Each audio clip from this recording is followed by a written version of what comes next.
3 থেকে 6 বছর বয়সে বেশিরভাগ সময় একটা সেকেন্ড ইস্যু হয় বা একটা ভাই বোন আসে। তো এর মধ্যে থেকে না যে বড় বাচ্চা আছে তার মনে একটা ভয় চলে আসে যে মা থেকে আমি দূরে চলে আসবো, বা আমাকে আগের মতন পাত্তা দেবে না, আগের মতন ভালোবাসবে না, যেটাকে আমরা সিবলিং অ্যাংজাইটি বলি বা কিছুটা সেপারেশন অ্যাংজাইটিও বটে।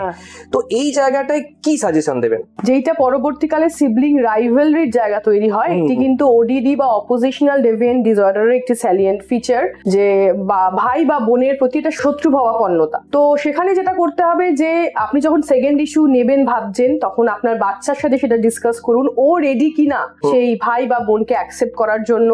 এবং এই প্রথম বাচ্চা যেটা হয় যে প্রথম বাচ্চাকেই না আমরা আমাদের 100% দিয়ে ফেলি, হয়তো পরবর্তীকালে আমরা সেটা যখন হঠাৎ করে 50% হয়ে যায় তখন ওদেরও অ্যাকসেপ্ট করতে দেরি হয়। আপনার যদি এই প্ল্যানিং থাকে যে আপনি পরবর্তীতে একটি বাচ্চা নেবেন, প্রথমেই বাচ্চাকে 100% দেবেন না। আমি কিন্তু ভালোবাসা কম দিতে বলছি না, আমি বলছি যে আপনি যা দিতে পারবেন তার কম দিন।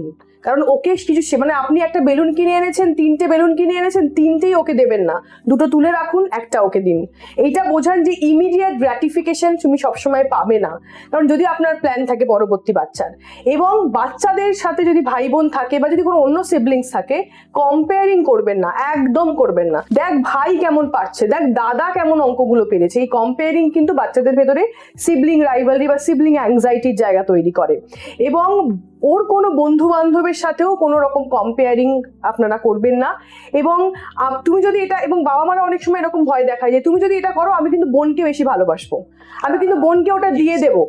এই ভুলগুলো করবেন না। বাবা মারা ভাবেন যে এটা করলে বাচ্চা খুব মোটিভেটেড হবে, একদম মোটিভেটেড হয় না, তারা ডিমোটিভেটেড হয়, তাদের ভেতরে টক্সিক ফিয়ার তৈরি হয়, এবং এগুলো কিন্তু পরবর্তীকালে তাদের ট্রমায় পরিণত হয়। এবং আমরা দেখতে পারি অ্যাডাল্টহুডে বেশ বেশ বেশ এই প্যারেন্টসদের ওপরেই তাদের যত রাগ, যত বিদ্বেষ এগুলো থাকে। তো সে কারণে আমাদের এই ছোটবেলা থেকেই কিন্তু এগুলোকে তৈরি করতে হবে। আমি না আমার নিজের প্র্যাকটিস এই সিবলিং অ্যাংজাইটির জন্য যখনই, কারণ আমি তো ডেলিভারি রুমে যাই বা আমাদের যখন প্রথম পেশেন্ট যখন সেকেন্ড পেশেন্ট বাচ্চাকে নিয়ে আসে, তখন আমি 3-4টে কিছু অ্যাডভাইস দিই। প্রথম বলি যে মা যেহেতু বেশিরভাগ ছোট বাচ্চার ক্ষেত্রে এগেজ থাকবে, বাবাকে বলি যে অফিস থেকে যখন যদি ফেরে কখনো, প্রথমে আগে বড় ছেলেকে বা বড় মেয়েকে 1 ঘন্টা টাইম দিতে। 2 নম্বর বলি যে ছোট বাচ্চা যে আগের বাচ্চাটা আছে সেও কিন্তু ভালোবাসে, তো তার ধরুন ডাইপার চেঞ্জ করার সময় ওকে অ্যাক্টিভিটিতে টেক কেয়ার করতে বলি। এটা করে দেখেছি যে অনেক ভালোবাসা মানে বেড়ে যায়।